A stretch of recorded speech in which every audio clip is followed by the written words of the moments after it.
Well, good afternoon, everyone. It really is an honor to be able to spend some time with you this afternoon.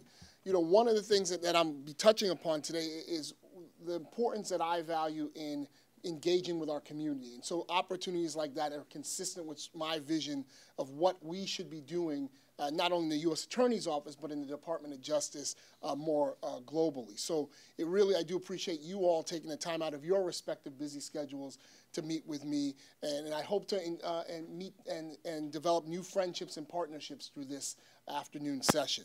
I know that the Pacifica Institute has been involved in Los Angeles here for 10 years, and I was interested to just recently learn that your efforts are not only locally but internationally, and there's a common connection. I just heard about an effort with the Helping Hands and helping individuals as a result of the earthquake in Haiti, and my family came to this country from Haiti. They went from Haiti to Mexico City, and then of all places ended up in Newark, New Jersey, where I was born and raised. But so we have that definite connection as well. And so again, I hope to make some new friends here this afternoon and develop a long-standing and develop a great relationship.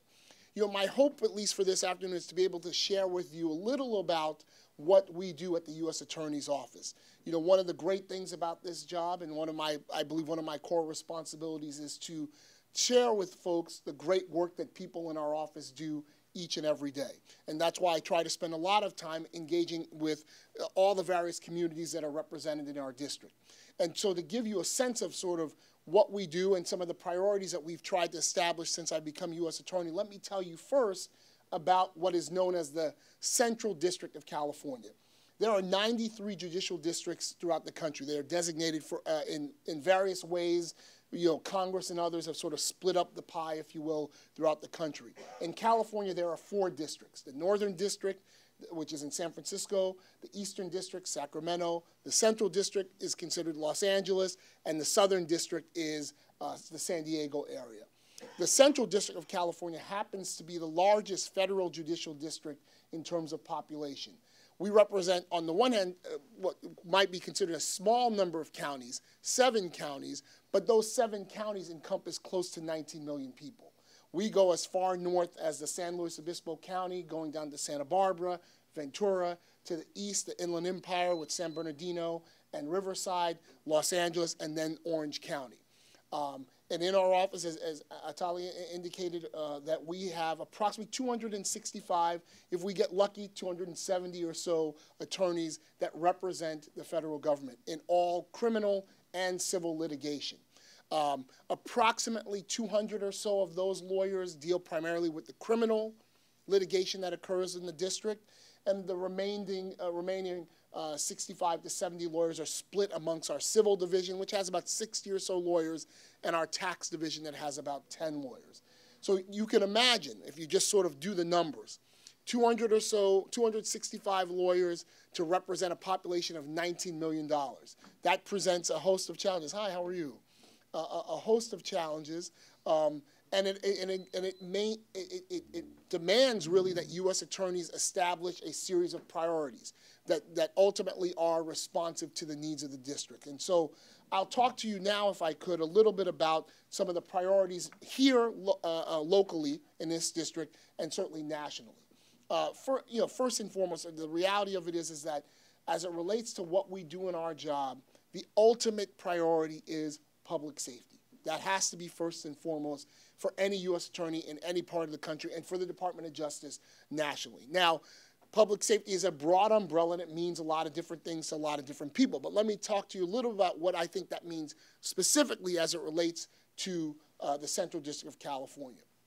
Public safety, first and foremost, has to mean in this district, we have to make sure that we protect this region, this nation, against your violent extremists, both domestically and internationally. And we have unfortunately seen in recent times some unfortunate incidents in Wisconsin, Newtown, Connecticut, Colorado, and the like.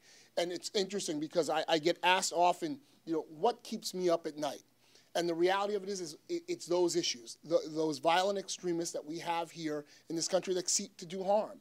And so and more specifically, it is the lone wolves, if you will, those individuals that are sitting in their home that, in the case of an Adam Lanza, for example, wake up one morning and decide they're just going to kill a bunch of folks. And when you put that sort of when you put that issue and overlay it upon this district where we happen to host, the entertainment capital of Los Angeles, all the studios are, miles away from here, a series of amusement parks, Disneyland, Knott's Berry Farm, and the like, and then, to the shores, the ports in Long Beach, LAX, all of those things are, unfortunately, those are targets. I mean, there's no ifs, ands, or buts about it. There have been articles that have been written, in the wake of the killing of Osama bin Laden. Some of the documentation that was discovered indicated that Los Angeles, the Los Angeles region, was considered a target for people who seek to do harm to this country. And so we have a dedicated section of lawyers, our national security section, that are focused to deal with those domestic and international extremists that seek to do harm to this country. Also, when you talk about public safety, again, here in this district, our job, I think, it is to protect us from the rampant gang violence that occurs in this region. And it's just an unfortunate reality. Virtually of all the 7 counties, they all have been impacted in some way, shape, or form by gang violence. And I hope you've seen some of the good work that we have done relative to that, where you're dealing with our massive RICO indictments, where we look at these gangs as organized crime, like the mafia. And we use those tools to indict 40, 50, sometimes 60 members of a gang and take them out of the neighborhood. We've done so with the Aryan Brotherhood. We recently did a case in Azusa, not too far from here, Azusa 13, a primarily Hispanic gang that was sought to terrorize their community, but more specifically, which was somewhat unique in this region, they were targeting African-American residents in Azusa, and they made it a mission to, in their mind, cleanse Azusa from any African-Americans. And so they would target them with violence, threats, intimidation, and the like. We've had massive indictments against the 18th Street Gang, the Pueblo Bishop Bloods, and recently, just a couple months ago, we indicted a number of gang members, and this shows how insidious and how devious these gang members have become. We indicted a number of gang members in the Riverside area, not for drugs, not for violence, but for an area that I think is a big problem here in this district, human trafficking. These gang members were preying on young women that were in secondary schools that had sort of lost their way or were really trying to get back on the straight and narrow, and they would lure them in and say, come hang with us, I can give you a good life, I care about you, your family doesn't. And the next thing you know, these young women, I mean underage women, were being forced into lives of prostitution. And I will talk about human trafficking in a moment, but I just want to emphasize this is a crime that I think we need as a community to be sensitive to, because it's a crime that not only occurs sort of in the underbellies and the deep alleys of parts of town, but it is a crime that occurs in plain sight. It is a crime that's not only, prostitution cases, but we have forced labor cases. We indicted a number of individuals that lured women from the Philippines over to this country under the guise of, we'll provide jobs for you at a nursing home facility. And basically, once they got to this country, they were sort of housed in the facility, never allowed to leave. We're told that they had to work off all the money it took to get them here. And they were basically indentured servants to this nursing home facility. And so it's a crime that really does occur when I'm in plain sight, because the vast majority of people in the home had no idea that these employees would leave and have to suffer through those horrendous conditions. And so human trafficking is something that, I think we need more education and more help from the community at large to address that important issue. Public safety also means, in a district like ours, protecting against cyber threats, cyber security, identity theft, all the scams that are out there. By a show of hands, how many people have received the email from our Nigerian brother or sister who is abroad seeking aid abroad? I mean, it happens all the time. But the sad thing about that is many people believe it, fall for it, and respond, click the link, and the next thing you know, their money, they're being fleeced out of money. I mean, I tell this story often. About 6 months ago, I got an email that said, this is to confirm your payment of, I think it was $900 and some odd to, I don't even remember the name. And I said, look, I'm a government employee. I know I didn't pay anyone $900. But, you know, and it said, just click this link to confirm. You know, I knew because of my job not to click that link, but that is a spam message that's going on. And people, I think their instinct is, I didn't pay that money. I don't know what they're talking about. Let me click to find out. Not realizing once you've clicked, that allows the scam artists, the cyber terrorists, as I call them, to get into your accounts and wreak havoc. We had a case just the other day, a new phenomenon, and this is really for the parents out there with young children. There's a relatively new phenomenon known as sextortion. It's extorting young women primarily to provide illicit pictures of them to someone. We had an individual in the Glendale area who would befriend folks. He had common friends, and he would hack into their accounts. And this is a sort of another, I'm sort of digressing for a moment, but it is a distressing sign of what's going on in our society, in the sense that this individual would hack into people's computer accounts on the mere hope that they would find in that person's hard drive nude pictures of those individuals.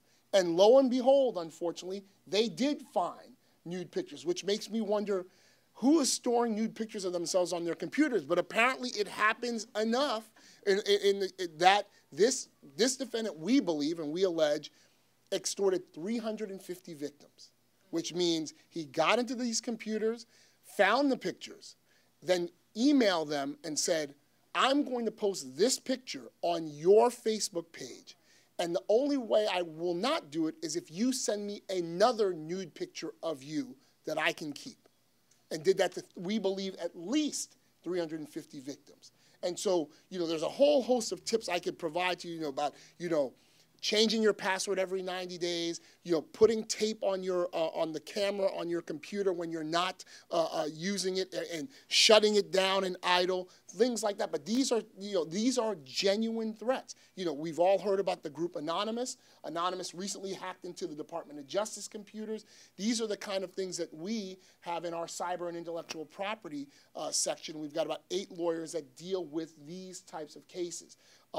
In addition, you know, I could talk to you at length about all the different kinds of sections that we have, but another area that I think is important here in this district and important for the Department of Justice is to make sure that we have a presence as it relates to enforcing and protecting the civil rights of our community. That's why one of the first things that I did when I became a United States Attorney in March of 2010 was to restore our public corruption and civil rights section. And we also created, on our civil side of the house, a civil rights enforcement action team. And we've done some significant cases. You know, there have been a lot of politicians, I would argue, that have been looking over their shoulders because we've indicted mayors, city council members of cities like Cudahy, Santa Fe Springs, and the like. We've indicted building inspectors in Los Angeles for taking money and taking bribes. We've also tried to be a leader, if you will, as it relates to enforcing disability rights for our community and the rights under the Religious Land Use Act to make sure that people are entitled and are protected when they want to, for example, build mosques in their community, and they are subject to, you know, allegations of discrimination and unnecessary loopholes. And so we've been very proactive in that realm as well. And so, like I said, I could talk to you at length about each and every one of those types of cases. But today I really want to address with you something that I mentioned earlier, which I think is vitally important to what we do, and that is the partnerships that we develop and the partnerships that we need in order to effectively do our jobs. You know, I'll talk first about law enforcement, for example. I've been very fortunate. Prior to this job, I was the Inspector General of the Los Angeles Police Department. So I've been, and I was a prosecutor, I was a defense lawyer, so I've been in and around the justice system, thankfully not as a defendant, working cases, and as a result, I've developed a lot of contacts in the region, and I think those have boded well for me in the office because we enjoy great relationships with our partners at the state, federal, and local level in law enforcement, whether it's our partners at the district attorney's office, the city attorney's office, the LAPD, the sheriff's department, FBI. We work a number of cases, and we go out in the community to try to not only educate the community, but to demonstrate that working relationship. Over the past year, in April of last year, we went down to the Los Angeles Urban League, and we hosted our first ever Consumer Protection Summit, where we educated our community about identity theft, the scams that are going on, some of the things that we talked about. In June, we hosted a mortgage fraud summit in the San Bernardino and Riverside area because, as some of you may know, those are growing communities. But unfortunately, they have become the epicenter for mortgage fraud and foreclosure fraud. They are one of the top 10 counties in the country that have the highest rates of foreclosure and foreclosure cases and foreclosure fraud cases in the country. And so we hosted a summit to educate our community about, what you can do to not be a victim. I mean, the old adage definitely rings true. An ounce of prevention is worth a pound of cure. And so it's important for us to engage. And in all those things I described, we are standing shoulder to shoulder with the district attorney's office, the sheriff's department, the city attorney's office. We do some phenomenal work in that realm as well. We've hosted securities and investor fraud cases because we've seen, particularly in this region, particularly in communities of color, immigrant communities, rampant schemes involving Ponzi schemes. Invest with me, you'll make millions, you'll make 7, 8, 9, 10% on your return. They prey on the fact and rely on the fact that the immigrant community will not report to law enforcement, will not report anything to the authorities, or are ashamed to do so. And so we had to be proactive with our law enforcement partners to make sure that we're out there in the community, because I view, and I say this often, I am your United States attorney. I'm not the United States attorney. I am your United States attorney. And our goal has to be, we've got to be responsive to the needs of the community. And the only way we know that is by talking with you all. And that really leads me to sort of the last point that I wanted to talk about. As much as, and as vitally as important that it is that the U.S. Attorney's Office partner and, for lack of a better term, play well in the sandbox with our local and law enforcement partners, equally, if not more important, is our relationship with good people like you. The community members, the various other stakeholders, whether it's the business community, the medical community, folks that are not involved necessarily in the legal community. We are only as good as the information that we receive. And many times it is you that have your ear to the pulse of what's going on in your communities. And so I have been very, very proactive in making sure our prosecutors in our office know we have a responsibility. The vast majority of our work will occur in the courtroom. I think we have some of the finest lawyers in the land. But we also have to get out to the community, hear what the issues are, what is important to them. I jokingly say, look, I can go to South Los Angeles and spout off and say, my #1 priority is going to be cyber and intellectual property crime. Now, while that may be important, what really is important to them are the gang members in their town that are terrorizing the community. So, but I won't know that unless I'm in the community and I can hear that from them. Similarly, I go out to Santa Barbara. You'd be surprised. San Luis Obispo. They have been they've been really hit hard with narcotics cases. We have seen time and time again a type of fishing boat. It's called a panga boat that people will put multiple engines on from Mexico and literally will drive all through the night and land, because San Diego has been so proactive in their enforcement efforts, they've just taken a bigger loop, and they end up dropping off hundreds of kilos of marijuana or, unfortunately, we've had some unfortunate incidents, human trafficking victims on the shores of San Luis Obispo, Santa Barbara, Malibu, Point Hueneme, and the like. And again, we don't know that until we go out to those communities and hear what's going on. Tell us how we can help. And so again, it is vitally important that we engage with our community. One thing I'm particularly proud of, which is just one small example of that, is there's a program here in the city of Los Angeles known as the Summer Night Lights program. This program is sponsored by the city of Los Angeles, the mayor, Antonio Villaraigosa. It's a gang reduction and youth development program where the studies have shown during the summer nights from crime spikes from Wednesdays till Saturday nights because kids are out of school, long days, daylight, they have nothing to do, so they're ripe to be pulled into crime. So be pulled into crime or be victims of crime. So the city decided that they would open, I think, 30 or so parks in Los Angeles that they would keep open at night from basically 6 p.m. till midnight. And they provide all kinds of services: basketball, soccer, Zumba lessons, face painting, reading circles for the young kids, arts and crafts. I knew about the program from my prior job, and so I asked the mayor, would he have an objection if our lawyers went out there and our staff folks went out there? We did that 2 years ago. It was such a success. Our lawyers and the staff in the office would go out to various parks throughout the city and engage with them, playing basketball, painting nails, doing a mask on the kid's face, reading. And it was interesting because I told them, look, we're just there to help out. We don't need to wear any suits or any T-shirts that say we're from the U.S. Attorney's Office. We're just there to help. And so over the weeks of going out there, you develop relationships. And what I took a lot of pride in is just seeing the look, sometimes of shock, when they start asking, so what do you do? And you tell them I work at the U.S. Attorney's Office. One person said to me, I thought your job was to put us in jail. And because that is the perception in some communities. And look, we do that well. I mean, that's what we do. But I believe we also have a responsibility to let the communities know we care about you outside of the courtroom. And so that's something that I've been particularly proud of. And the city was so kind.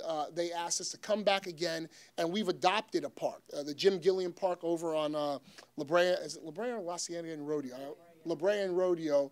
We have our folks there every Thursday night during the summer, out there reading, playing games, playing basketball, and it's just a great way to sort of connect with our community. And again, we do that not only in the inner city. I mean, just 2 weeks ago, I was at I was introducing Bill Lewis, who is the new assistant director. I know this institute has had a relationship with his predecessor, Steve Martinez, who I miss dearly, who's moved back to Washington. But, a couple weeks ago, we were out at the Islamic Center out in San Gabriel Valley. They've got a new mosque that's sort of in the final stages of being built.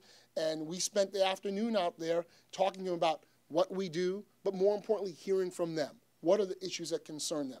And it was great to know, obviously, hate crimes is an issue, identity theft, the Ponzi schemes.